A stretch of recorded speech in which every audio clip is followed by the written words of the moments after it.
Okay, good evening, everyone, and welcome to another installment of the Career Speaker Series, where we shine a light on the education and training needed for careers.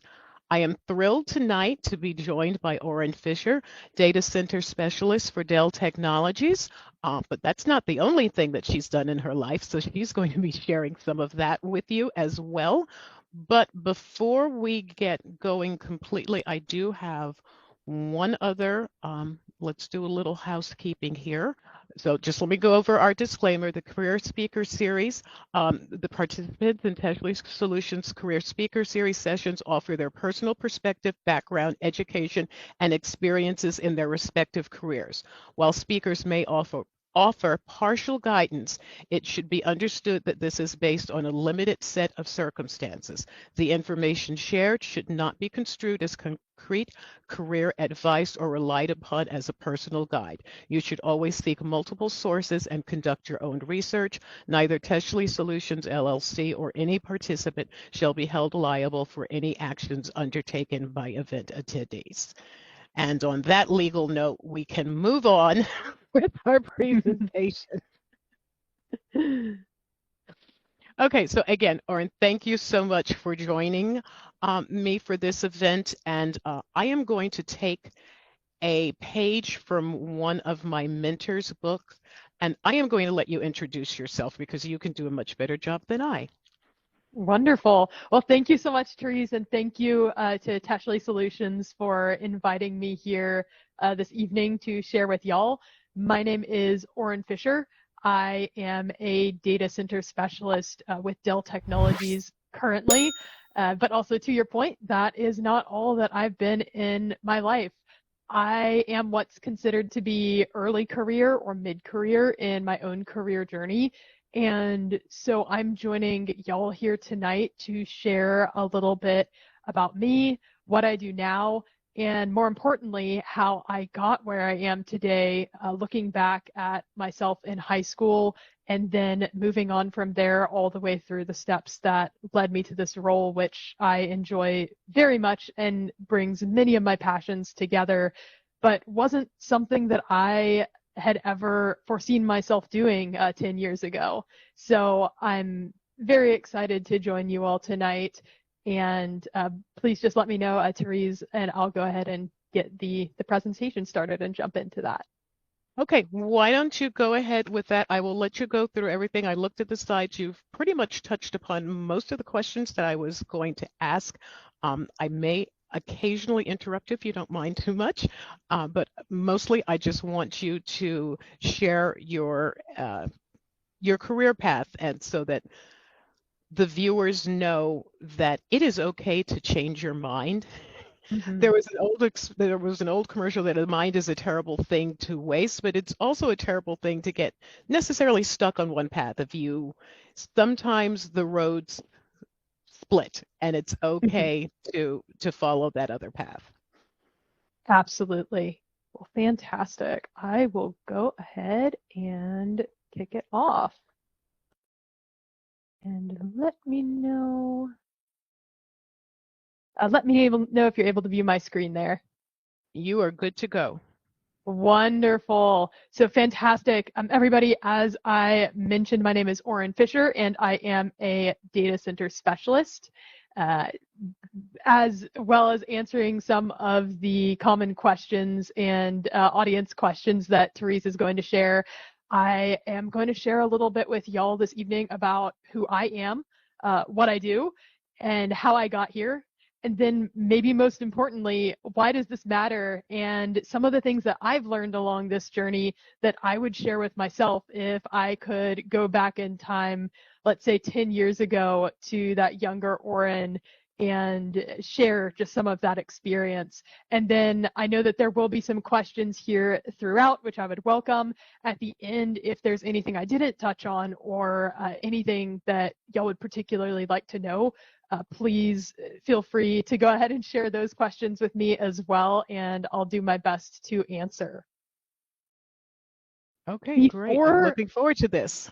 Yeah, absolutely. So before even jumping into talking about my career journey, and this is something that will be important later on, I'd like to share a little bit about myself outside of work. So I am originally a Texan. I was born in Austin, Texas, and spent most of my life in Texas.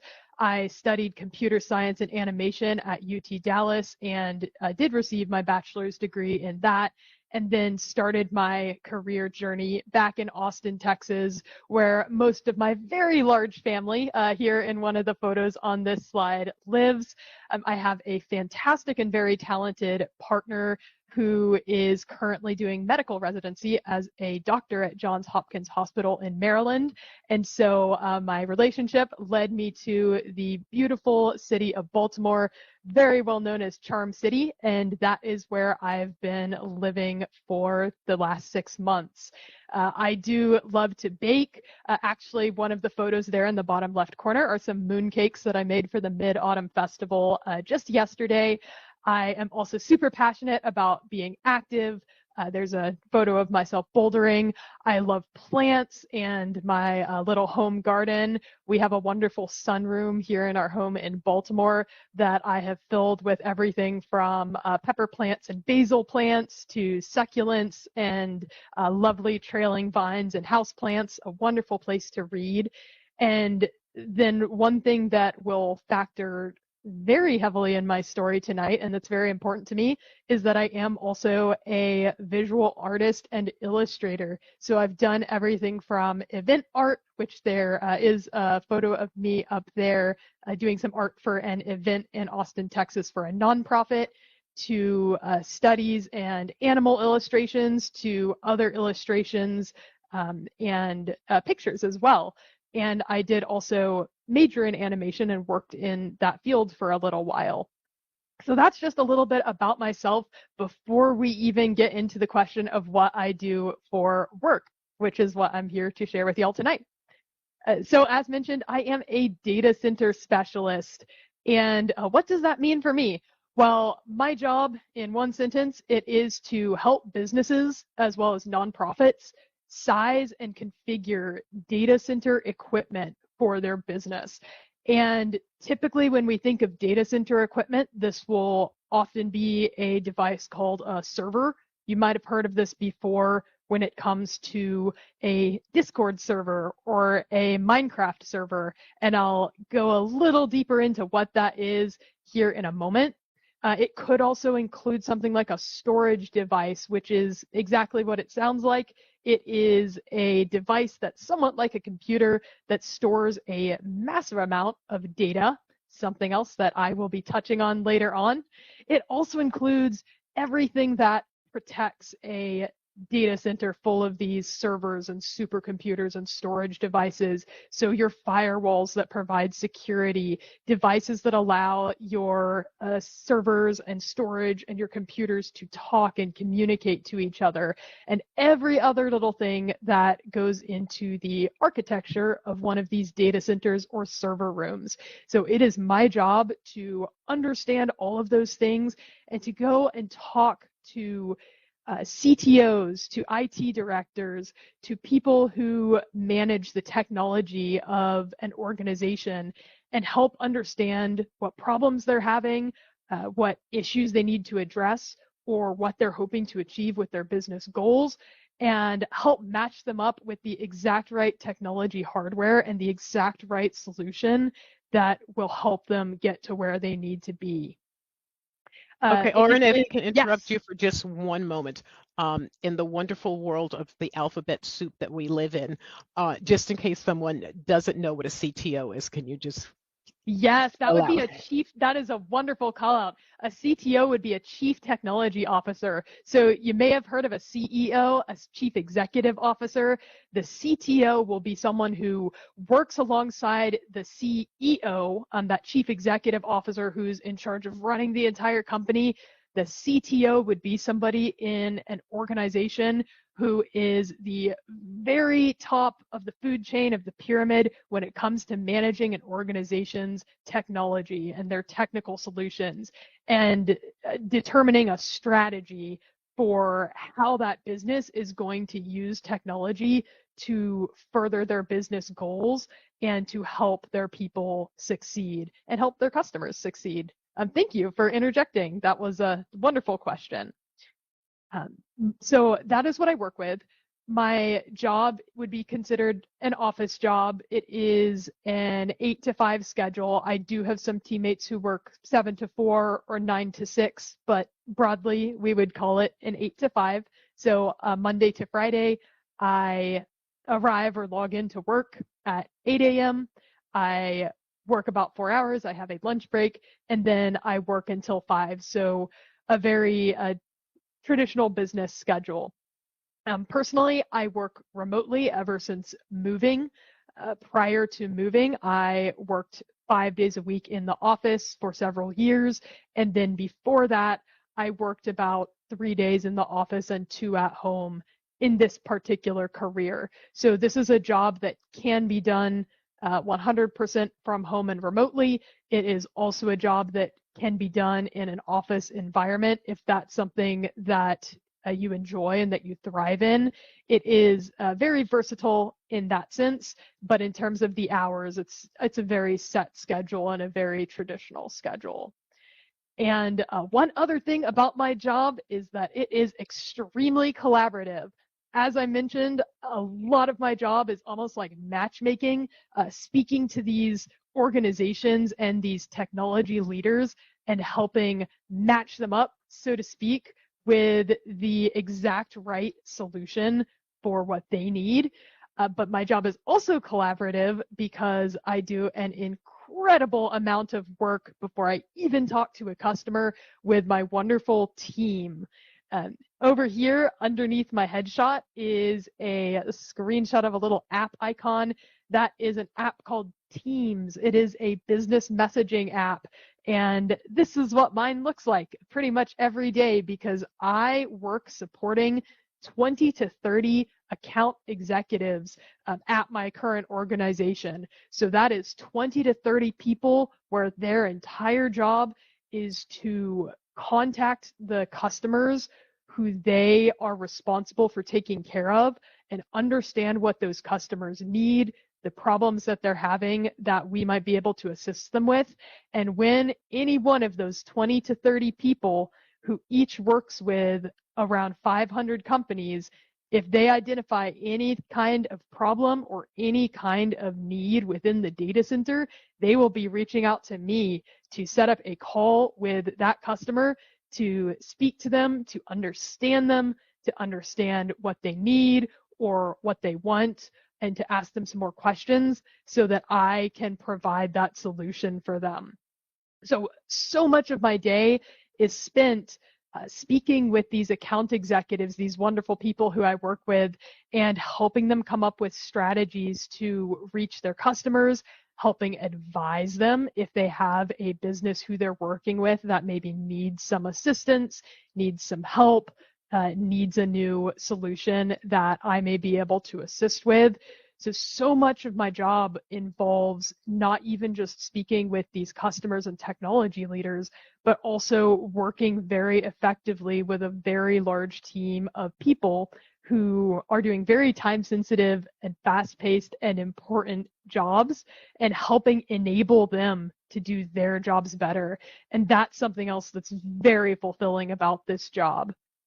I also am not alone in my role as more of a technical expert who's dealing with these larger supercomputers, servers, storage devices, and so forth. I have a wonderful person called a complex solutions specialist who used to do my job for many, many years. And this person is now somebody where mine is named Zach, and his entire job is to be there in case I run into a problem or a question that even I don't know the answer to. And that's something that's also just really cool about my job and about my company, and I will come back to this later as well, is that there are so many layers of support. There is always somebody who has been there longer, who has worked on a particular product or a particular solution for longer than you have and who knows more about it if you ever have a question or ever need to dig a little bit deeper. And so I have that wonderful person on my team as a resource who teaches me new things every day. And then I also work with many other people internally within my company who are known as overlay specialists and have different specific areas of expertise. Because as I mentioned, my job is to understand a little bit about everything within the data center. But sometimes there is a specific question from a customer that requires that very in-depth and very specific knowledge. And if one of those questions comes up, I almost always have somebody that I can turn to and go to with that question to dive a little bit deeper into it and to be a wonderful resource to help us find the exact right answer to that question.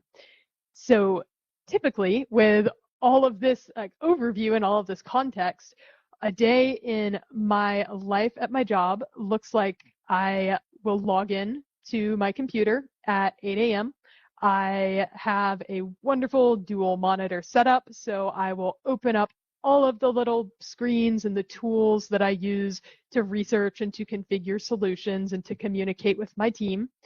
I will typically spend about an hour looking at emails and messages that came in overnight, anything urgent that came in, where a customer is saying, I need this now, or where one of my teammates says, hey, I have this urgent question. Can you help me with this, or can you follow up with this person? After that, the majority of my day I will spend either in calls talking to customers who have problems or who are looking for solutions from us. So asking them questions, learning more about them, understanding what they need, and then taking that information and going into the more technical part of my job, which involves actually configuring specific solutions and servers, which are like very large computers. And I'll jump into that a little bit more here right in the next slide, but actually doing the configuration of these large servers so that they are spec'd out exactly right for whatever they need to be doing, whatever sort of workflow or workload that they need to support.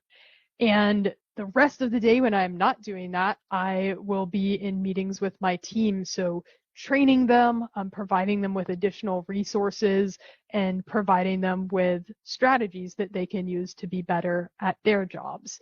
And at the end of the day, again, I will check through my emails and any messages, make sure that anything that came through during the day is addressed, and then I will close out the day. So it's a day that involves some intense technical work, a lot of close communication with a lot of different people, and a lot of organization to help stay on top of this kind of fast-moving environment. But that is what my career looks like, and a day in the life in that job is like as well.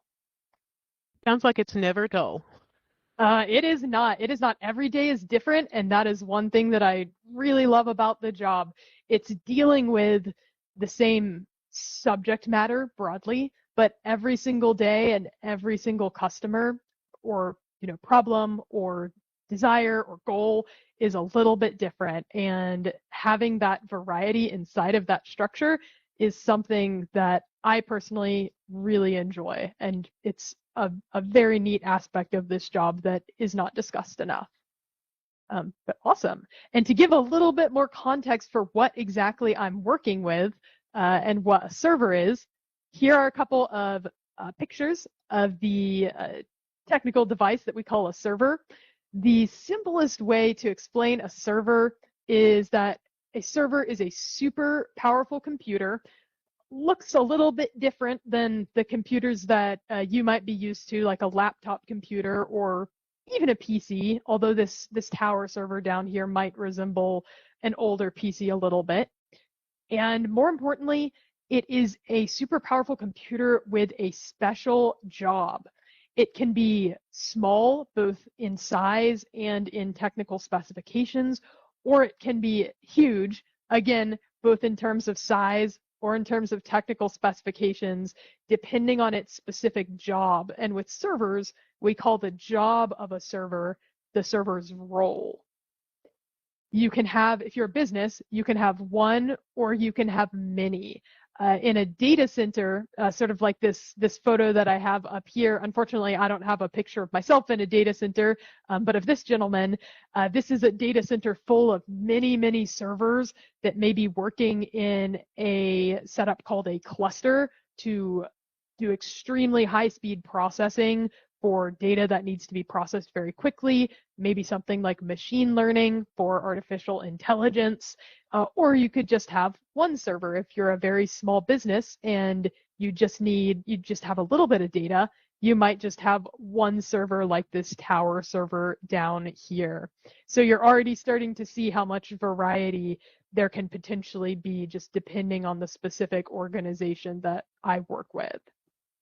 And servers are important because they are a little bit like a Minecraft server or a Discord server in the sense that they allow many people to connect and share information or data. The reason it's called a server is that unlike a single computer or a laptop, which one person, you sit at, you use it, maybe you use it to access the internet, you can use it to chat with people, you can use it to do an art project, type up a Word document, make a presentation. The job of a server is not for one person to sit on it and do their tasks. A server holds important data that it serves up to many different people and many different individual computers all over an office, or in some cases, all over a country or all around the world. And the data is really key to a server, and it's key to why my entire job exists and why they invented these super powerful computers at all. Because why is data important? This is a picture of binary data as it might be getting processed by a server. This is something very complex called Kubernetes that companies use to essentially store and process data. And data essentially is information. When we're talking about a server or a computer, it's information that is stored and processed electronically, often in a language called binary, which is shown to humans as zeros and ones that only the computer can understand. And then when a human needs to access the data, it's then translated into a format that a human can understand, like numbers, amounts of dollars, words, sentences, phrases, other types of information. And data is used for so many things. And when you start to think about it, you do start to realize that almost everything is data. Data can be used to help and heal people. When you think about medical data that a doctor or a hospital might use by looking at your medical chart, if you come in with some kind of problem and saying, oh, you've had these symptoms in the past, so we can identify that this is what's going on with you potentially. Data is used for innovation. So if you think of a science laboratory that's maybe doing experiments to try to find a new, let's say, renewable coating for paper so that it's biodegradable, which is actually something that someone in my family does. Storing that data and having access to it will enable the people doing this innovation to look back at the results of their past experiments and to be able to kind of iterate on those and make better versions of them moving forward. Or think of a technology company that's trying to build a better computer or a better phone. The more data and information that they have on past phones, on the potential choices that they could make in engineering and producing that piece of technology will help them to create a better piece of technology. Data is also used for marketing. When you're thinking about a company, specifically a for-profit company that wants to go out and sell a product or a service, it's very important for these organizations to understand who their product helps. Let's think of a phone, who likes to purchase this particular type of phone? What is their demographic? How can we help reach more people that are more likely to enjoy our product and get a good value out of it so that we can create a good relationship and a lasting relationship with our customers so that we can be successful as a business? Data is extremely important for that. And when you start thinking about it, particularly when you're thinking about it from a business perspective, you truly do start to realize that almost everything that humans are using in innovation, in science, in healthcare, in business, often boils down to data, which can be stored and processed on these servers, these supercomputers. And so that is why organizations typically will either own their own servers or they will have the cloud, which is like renting space on somebody else's servers that live in a massive data center. And they use this to store that data that they need in order to be successful and in order to continue flourishing as an organization. And so even though my job is configuring hardware, computer hardware like servers and storage devices to support companies, in a way, my job is important and my job exists because it's there to help companies, organizations, and nonprofits manage their data better so that they can hopefully create a better, do better in business themselves, but create a better life for everybody and for people. And so from a big picture, that is why my job is so fascinating and so important, because it's not just working with a piece of metal, it's working with something that will act like a brain to store a ton of this information and just help an organization use that information to really thrive. Fantastic. And I will pause really quick before jumping into my career journey, just for a quick check if there are any questions specifically about my job and what I do. I do have one. Well, actually, a couple. Mm-hmm. How do you and your team interact with cybersecurity people, departments? How does that work? Because as we've all seen on the news, there's data breaches all the time and people's information is compromised. So it's become a really important issue. So how does that factor in? How does that impact your particular job? That is an amazing question, and cybersecurity is extremely important to my job. I spent most of the time discussing the servers and the supercomputers, but a very important part of my job in any conversation that my team and I have with an organization or a customer revolves around the security of their network. And without getting too technical in the conversation, the best way that an organization with a data center can protect that data from attacks, from corruption, from ransomware, malware, bad actors, things like that, is having a strong security system in place, and it's through a device called a firewall. And so a big part of my job outside of these servers and these storage devices is actually helping companies get set up with firewalls, which are these devices designed to keep their entire network secure. You may have heard of a VPN, which is a virtual private network, and that allows only the people who a company wants to be able to access their network and their data to access the network, and that's often hosted on a firewall. So that is a big part of my job. And then I work with a team at my company where it's really, really neat what they do. They are a cybersecurity dedicated, and they perform services like something called managed detection and response, which allows them to respond to a threat after it's entered a customer's environment to help them address that. So my job intersects very, very much with cybersecurity. For what I specifically deal with, it's usually going to be those firewalls that the name is really descriptive. It's like creating a virtual wall of fire that protects the network and only allows authorized people to pass through. But I also work with a lot of teams that do even more specialized cybersecurity services. Okay, thank you so much. That was a great answer. Now, I have another question because you mentioned earlier that you have a team of 20 to 30 account executives.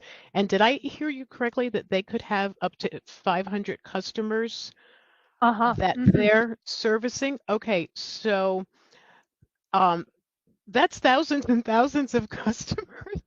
So Mm-hmm. how many of you are there? How many people are there that do your job? Because one person can't do all of this. The Well, math is not mathing here. so it actually, so there's only one of me for about 20 to 30 people, and then there's another, well, not me, but another counterpart of mine for about every 20 to 30 of these individuals. And we work specifically in the small and medium business space. And so we're not typically, our customers, with a few exceptions, are not going to be people who have these huge data centers filled with thousands and thousands of servers and pieces of hardware that are constantly needing maintenance and to be refreshed. Typically, I will work with organizations where maybe every 5 to 7 years they'll have an issue arise, or they'll decide that they need to add on or change their environment. And so that means that when you think about it kind of from that perspective, as well as the fact that there are some customers who they prefer to be in the cloud, which essentially means they're renting space on a server belonging to Google or Amazon or Microsoft or certain other providers. It reduces the workload somewhat, but it is a very busy job. And so being able to have good time management skills or develop good time management skills is very important to make sure that everyone is able to be taken care of in a timely manner and you're not overworking yourself. But that is a good question, and the fact that I work in more of the small and medium business space is the reason that it's distributed like that. Okay, that clears up that mystery because as you were talking those numbers, I was like, wait a minute. This Yes, but it is yes, it's a lot of people to help. Okay, now one last question because you do 8 to 5, and I assume your counterparts do. And even though these are small to medium-sized businesses, um, there are those that work overnight or on the weekends. Is there for someone, should something come up, is there an on-call staff to service them? There is. So one of the nice and interesting things about this job that I will speak about a little bit actually in my career journey, so this might end up being a good segue, is that what I do, although you may or may not be able to tell from how the job was described, what I do is actually considered to be sales. So I'm specifically working with new solutions for customers that either need to replace something or need to add something to their environment or need to create an entirely new data center environment where at the end of it, they will be making a purchase of this solution or this hardware. But we have a fantastic support team that supports all of this equipment and hardware so that if somebody has, a troubleshooting issue, a question, they're working at night and something goes down or something isn't working right, there is a 24/7 support team that's completely separate and different from my team, where they are able to contact somebody to help them troubleshoot, help them get their equipment back up and running, or even send somebody out on site either the next business day or within 4 hours, depending on the response time that they need. So that's a wonderful question. And yes, there is. And there's actually, there are so many people that thrive working different hours than daytime hours. I have plenty of friends and acquaintances that love, the night shift. It's just how their circadian rhythm works. And so support for these data centers and these systems would be a really great career to explore if you're someone like that who thrives in maybe more of a non-traditional schedule or working environment. So that's a really good question. Okay, thank you. That was an awesome answer. And now I want to hear about your career journey because I want the audience to hear about your career journey. Absolutely. Yeah, there are a lot of twists and turns, and it is a pretty cool story. So I will jump right into it. And I will start out with the story of myself in high school. So in high school. I'm going to drop myself into senior year. That's my senior photo right there. And that is myself as the Wicked Witch of the West in the Wizard of Oz community musical theater production that I was in that year. I was a little bit of a theater kid. And at that time in my life, I had one thought that was driving me, that was motivating me, that I was making all of my decisions based on. And that motivating thought was, I need to get into college. I was in a place that I think a lot of folks end up in when you're about partway through high school or getting to the end of high school, where I have a wonderful family, wonderful relationship with my family. At that time in my life, I was definitely feeling that I needed to get out, explore the world, understand more about myself, be in a different environment, learn new things, especially as someone who has lived in the same place for a lot of my life.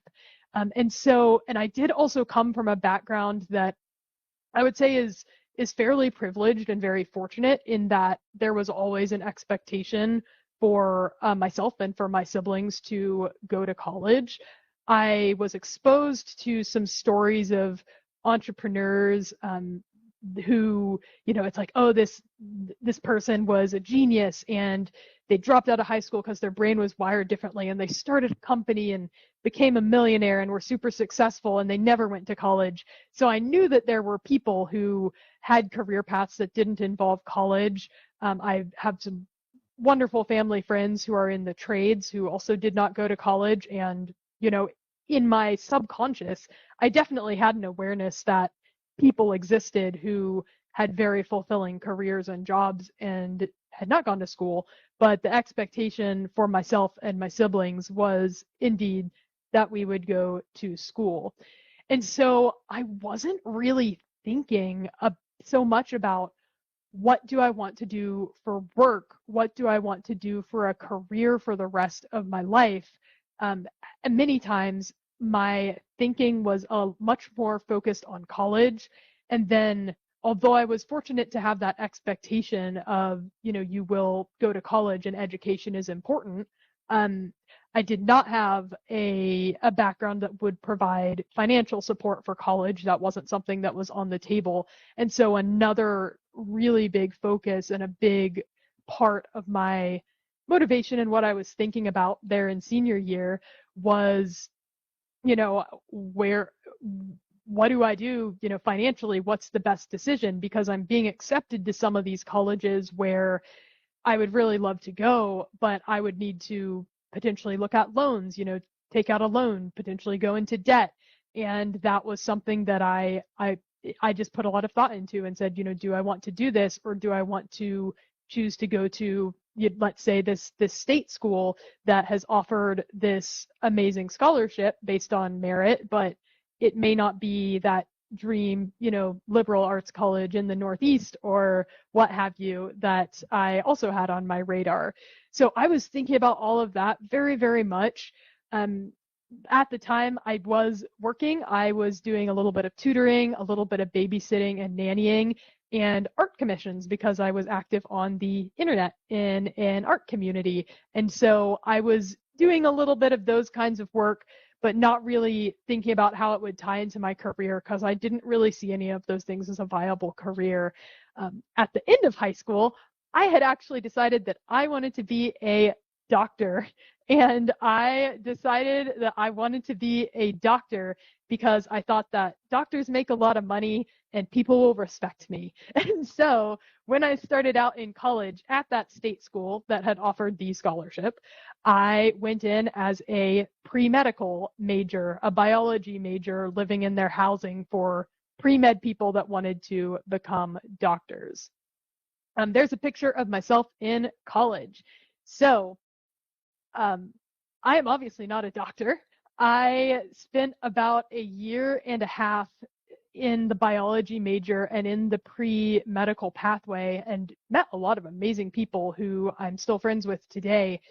But I realized, and I'm very fortunate that I realized it early on, that I had not put a lot of thought into what that would look like as a career. I thought about, oh, I'll make a lot of money and I'll have people will look up to me. But what I hadn't thought about was the amount of hard work and the sacrifices and investment of time and money and true commitment that you need to have to go through 4 years of college, 4 years of medical school, and at least 4 years of medical residency before you even become a physician. And that reality started to sink in as I made these wonderful friends who had thought about that and who were really dedicated to that path. And I realized, wow, I could 100% get this degree. I could finish school. I could go to medical school, but I don't think I want to do that. And I don't think that this is the right path for me. That's not something that I see myself being happy and fulfilled doing, regardless of how much money that I might be making or how much people might respect me. I'm so glad I had that realization because it led to me changing my major to undeclared, which I stayed with an undeclared major for about a year. Don't feel any shame in that. I had a wonderful counselor for undeclared majors who helped me really explore what I was good at and what I wanted to do. And my college offered a degree path called Arts and Technology, which they abbreviated as ATEC. And what it was animation or game design combined with computer science. And I realized that where my passions, which had always been for art and for creativity, but also for technology and the internet and computers, where those passions lay and also where my skills and talents lay, were a perfect match for this really cool major and degree plan. And so I ended up, going through those three major changes. So biology or pre-medical, and then undeclared for a year, for quite a while, and then finally deciding on this arts and technology major. And it was a really amazing decision. I actually ended up in my senior year of college, because I chose that major, getting picked to direct a student animated film. So I got to have experience actually working in a studio environment, being in a leadership role, working as a team with some really talented and visionary and amazing people. And it was an experience that ended up giving me some really strong skills and tools in my soft skills toolkit, so to speak, that would come back and influence my career for years and years down the road. And so that was a really fantastic experience. I also was working at the time full-time in the summer as an art teacher for the city of Austin. So I would teach elementary school age children at an art summer camp. I would help them with art, and I was in a leadership role for some of the other teachers and counselors. And it was a really cool experience, again, to bring my creativity, but also to bring kind of those communication and leadership and people skills in to that role, which again was a theme that ended up returning in my life over and over. And I have this little bullet point here on the slide. I'm going to just address it real quick because it is a common question, especially from people who are drawn to somewhat more creative fields. I never took an internship, so I worked every summer. I worked full-time because I was putting myself through college. There was the scholarship, but that did not cover all of my college. And many internships in the creative field, whether this is right or wrong or neutral, they are either unpaid or paid at a very low kind of salary. And for me personally, at the time, I looked at that and I said, I'm worried about what will happen if I take an unpaid internship to get experience or exposure, but I'm not able to, potentially support myself there in college. And so personally, I did not do an internship. Having seen some of my younger siblings' experience and looking at the experience of some of my friends and people who went to college with me, whether you're in a creative field or not, I would definitely say in hindsight that if there is a way for you to have an internship in the field that you're interested in for at least one summer or 1 or 2 semesters of your school year, I would recommend making it happen. luckily it did not end up impacting my career journey in the way that it panned out. But I would personally say that the experience that you'll gain and the connections with people that you'll make are very valuable, even more so than the potential perceived monetary value of a summer job. So that was something where that was a decision that I made in college, where potentially if I went back in time, I loved my summer job and it gave me some really great experience for my future career.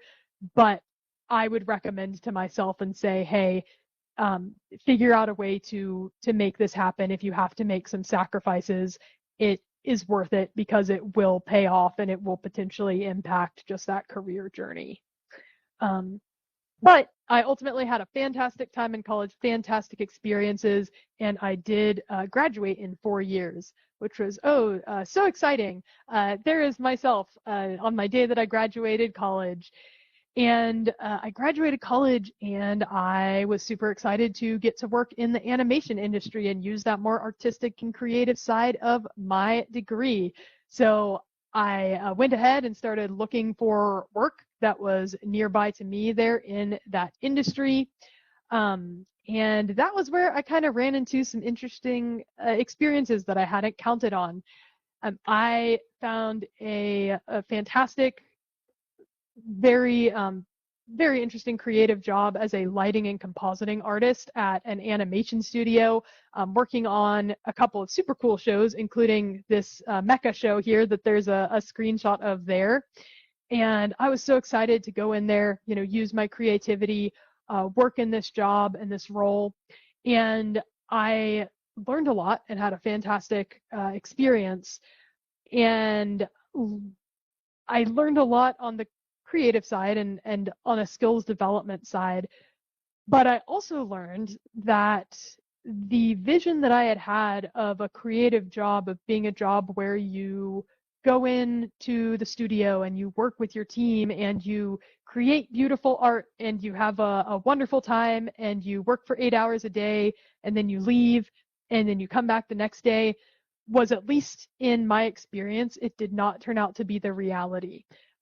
Creative jobs are very, very difficult a lot of the time. There is a lot of sacrifice involved for your passion. Hours can be very unpredictable in the field of animation, at least in my experience. Many of the jobs available are contract jobs, which means that you work for 3 months and then when your project is over, the job is over and you need to go find another company to work for. And as I worked for this studio for a while and had these kind of mixed experiences, I realized that the reality of how the creative jobs was maybe not for me. It didn't match with the stability that I was looking for at that time. It didn't match with kind of this term is a term that people use a lot, but it's because it's important. It didn't match with the work-life balance that I was looking for at the time. And there were some elements of the environment of the particular company I was working with at the time that made it seem like it was probably not a good place to stay at if I wanted to actually advance and potentially be promoted or move forward from the original job that I had started out in. And so when my contract there ended, I made a decision to try something completely new. And I reached out to a small local company in Austin who was a staffing agency. And that is a company that helps people find jobs. They were recruiters that would take people and match make them to jobs. And I said to them, hey, I'm out of work right now. Can you help me find a job? And they said, you sound really great on the phone and we like your background. How about you come into our office and start working for us temporarily next week? And, I had never envisioned myself working for a company like that. I had not envisioned myself talking to people on the phone, calling people on the phone, but I had a lot of experience working in a team, working as a leader, and I needed a job. And so I summoned up all my courage and I said, yes, all right, I'll give it a shot. And I ended up working at that company for almost 4 years. I was promoted 3 different times and eventually became their operations manager. So that was what I ended up doing after college for a much longer period of time than my creative job, was working in this recruiting and then operations manager job for this small company that I had only gotten in touch with because I was willing to say yes to a job that I had barely ever even known existed. And it was an amazing experience. I met some wonderful people there, and just couldn't be happier to have ended up in that situation, as unexpected as it was. But 3.5 years into being at that job and having been very successful and enjoying it, I had to think to myself and realized I took this job. I said yes to this job and I took it, and I've had an amazing experience that I never would have expected. But is this what I really want to do? Is this where my passion lies? Is this where my skills and talents and my interest in both creativity and technology, is this where I'm supposed to be? And I considered this and realized that the answer was no. It was that I stumbled into this and I'm very comfortable in it and I'm very happy that I'm here and it's a full-time job, but it's not the job that I want to be doing or that I think that I'm meant to be doing. And so this was another time when I had to be very, very brave and very willing to try new things. And I started looking into tech companies in the area, and I started applying to entry-level technical jobs. And this was another thing that ended up being a little bit scary and intimidating for me, because most of the entry-level jobs with tech companies were in sales. And that was something that was very scary to me. I perceived that as a field where I perceive sales as being, I call someone on the phone and I try to convince them to buy something. And, salespeople, they lie to you and they knock on your door and they try to get you, and they're really aggressive. And I did not perceive myself as being someone who would do any of that. But I took that step because I wanted to move into that entry-level role with a technical company and use that kind of passion for computers, for hardware, for solutions that help just create wonderful things. And that was how I ended up getting a job as a remote small business advisor here at my current company. And that actually ended up being one of the best decisions I ever made, because another thing that I found out after I was willing to step into that entry-level role and take a really deep breath and embrace this job that they were saying was a sales job, was that I realized that it was truly more of a consultant type of role. When I'm working with a business in that technical advisor job, which was how I started out 4 years ago at my current company, I wasn't going and telling anybody that they had to buy anything, or making up any kind of stories or being untruthful at all. When you're working with a business in a sales role or an advisory role, your job is really just to be a consultant. It's to ask questions, it's to understand them. And if you have a solution that will help them with what they need, it's to say, hey, we have this solution that could potentially help you, and I'm happy to tell you more about it if you'd like. Or if you don't have something that can help, to say, hey, I'm not actually able to assist you with this, but here are some resources that you can explore to do it. And most importantly, it was a job in a company that allowed me to work both with people and with kind of creative processes that these companies were doing, and also with the technology that was enabling them to do it. And so I worked in that role advising businesses just generally on their technology for a couple of years.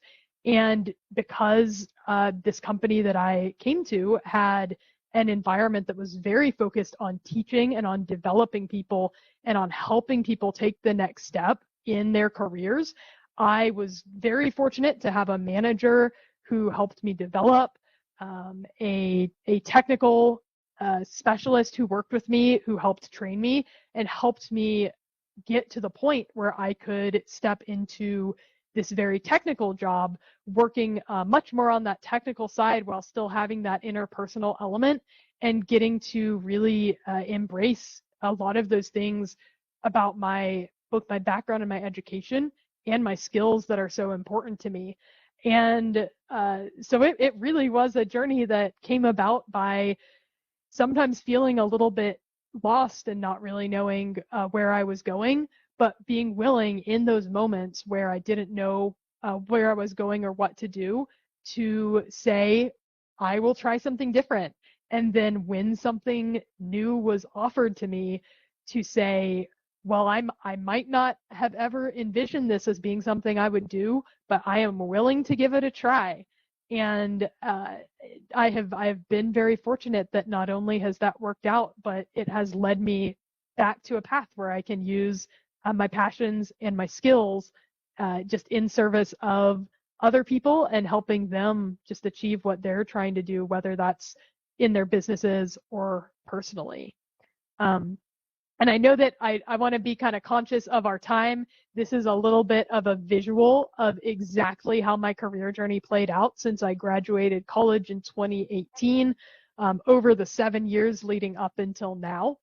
I am going to quickly run through my takeaways here, but I also wanted to just pause and see if there are any questions. I'm just also being aware of the time as well.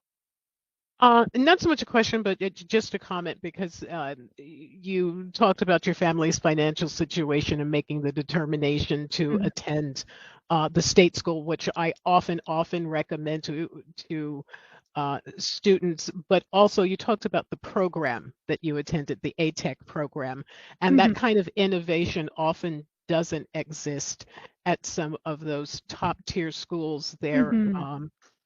They follow a more traditional path. It seems that they don't take, well, except for one, and it was a disaster, but we won't talk about that.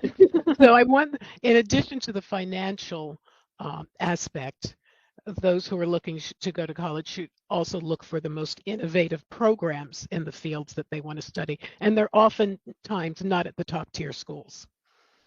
That, thank you so much for mentioning that. I am a huge proponent of, and I'm not in the educational field, but I'm still a huge proponent of state schools and of community colleges. I have multiple siblings who started out at community colleges before transferring into other schools, including one she's an emergency room nurse, and she's absolutely fantastic at what she does.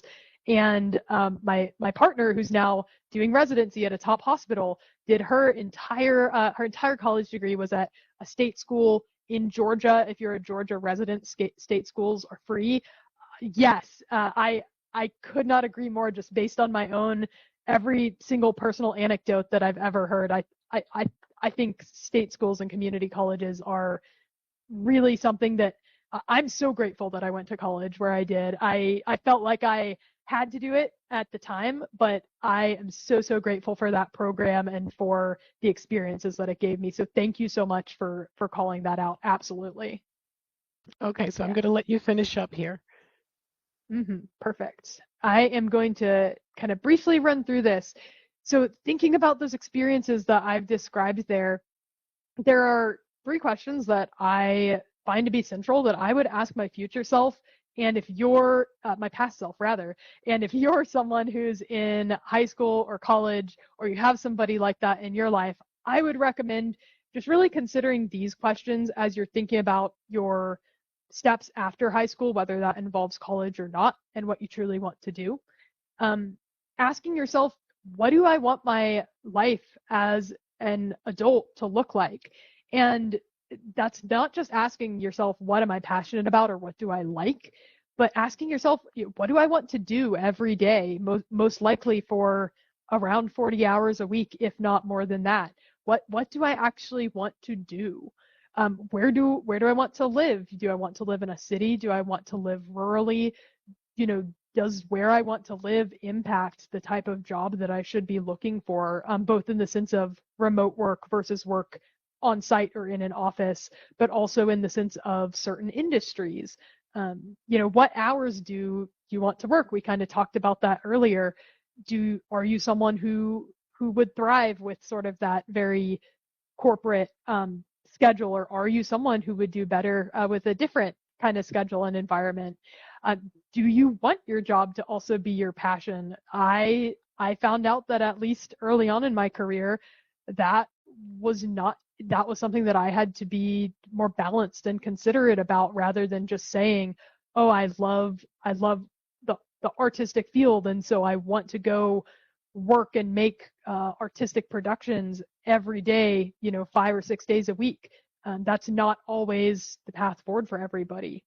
And then once you've asked yourself that, what careers would actually enable this? Because there's usually more than one answer, unless you're someone who has always known exactly what you want to do and you just want to go do that.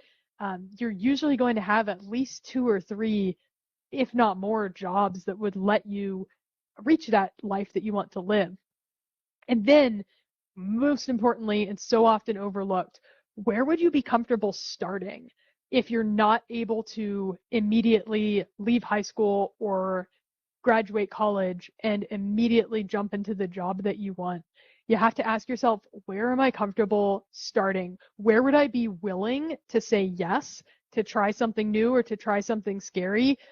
As long as it's somewhere that's going to encourage me to learn and grow and let me take those steps beyond where I started. Because the reality is it's easy to go online, or to watch a reel or a TikTok or something and see a person who says, "Oh, I graduated college and I'm a software engineer making $200,000 a year." And that absolutely does happen to some people, but the reality is usually very different for the majority of people.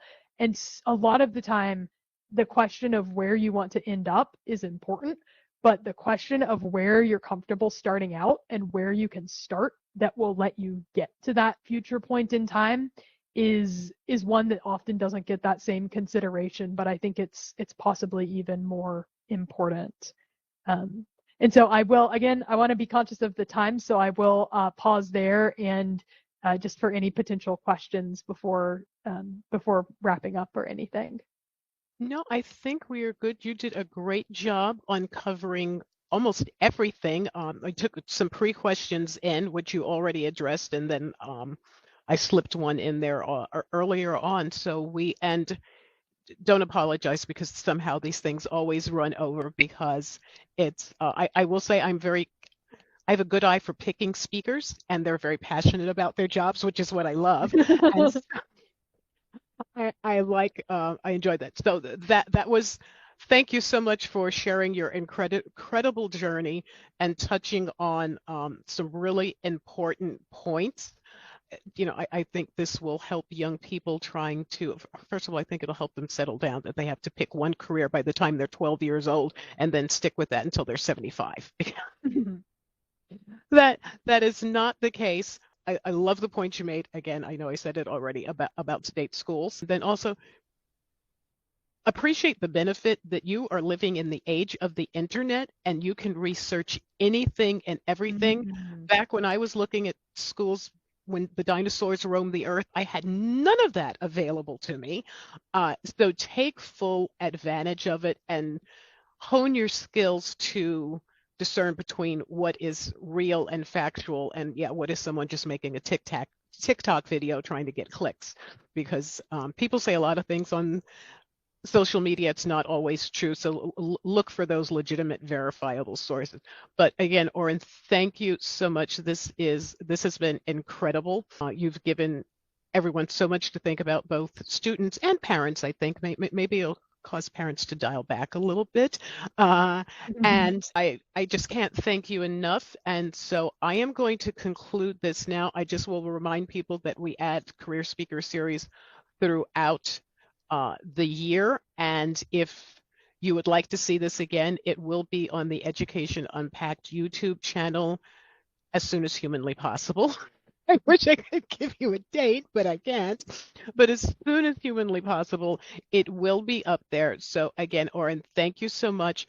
I am going to cut this off now, and then we will see everyone on the next session.